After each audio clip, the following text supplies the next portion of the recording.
les gens se sont étonnés que, quoique Buzz Aldrin descende l'échelle dans l'ombre du module lunaire, dans toutes les missions, le module lunaire est toujours orienté de sorte que son avant soit dans l'ombre, car il a l'uni depuis l'est, il apparaît bien éclairé, aussi bien que l'avant du module, ce qui suggère qu'il était éclairé par une autre source de lumière.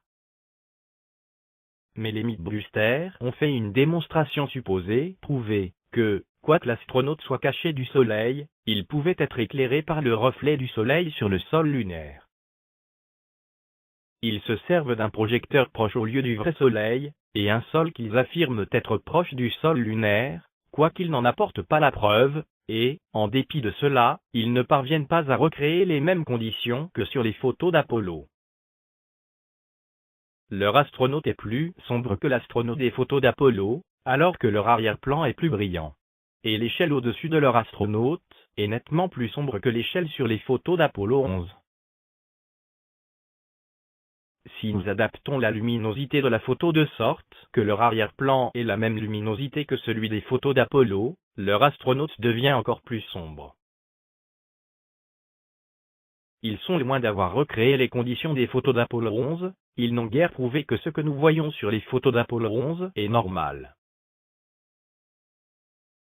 De plus, lorsque nous voyons Armstrong descendre l'échelle sur la vidéo, prise depuis la caméra du MESA, il apparaît moins éclairé qu'Aldrin lorsqu'il descend lui-même l'échelle.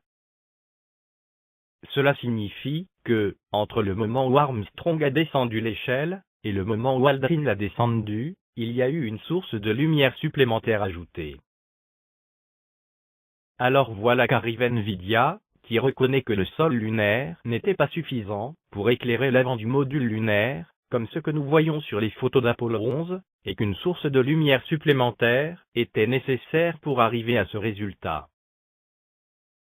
Mais non, disent-ils, cette source de lumière supplémentaire n'est pas un projecteur dans un studio, cette source est simplement le reflet de la lumière du soleil sur l'habit d'Armstrong alors qu'il prend les photos.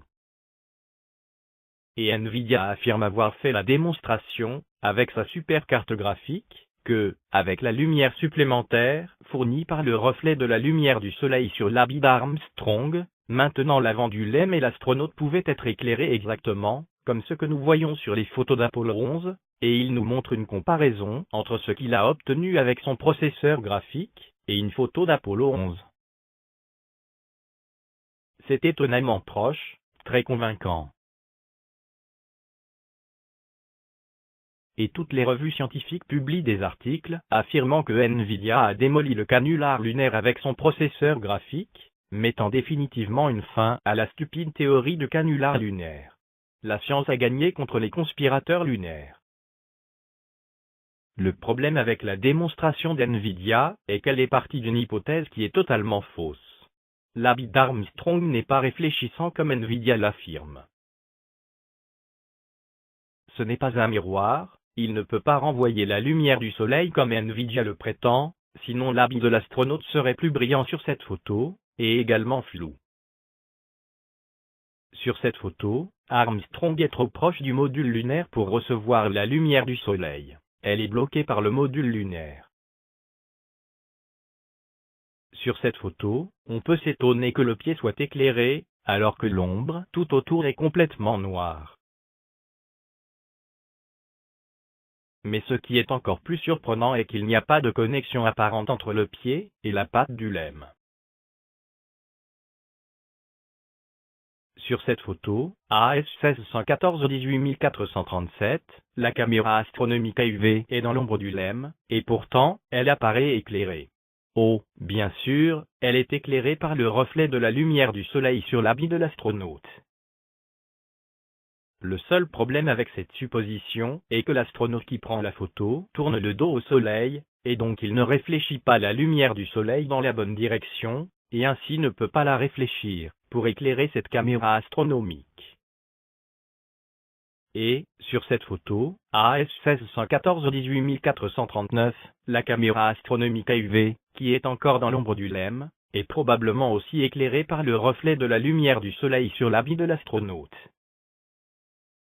Mais pourquoi l'astronaute qui est derrière n'est-il pas aussi éclairé par ce reflet? Est-ce parce que la portée de ce reflet ne permet pas d'atteindre cet astronaute, qu'il s'arrête brutalement après une distance donnée? La vérité est que la démonstration d'NVIDIA est du pipeau complet. Les gens pensent que c'est une bonne démonstration parce qu'elle apparaît scientifique. Elle est aussi scientifique que les démonstrations pseudo-scientifiques de la prétendue conspiration de la Terre plate, du désinformateur Éric Dubay.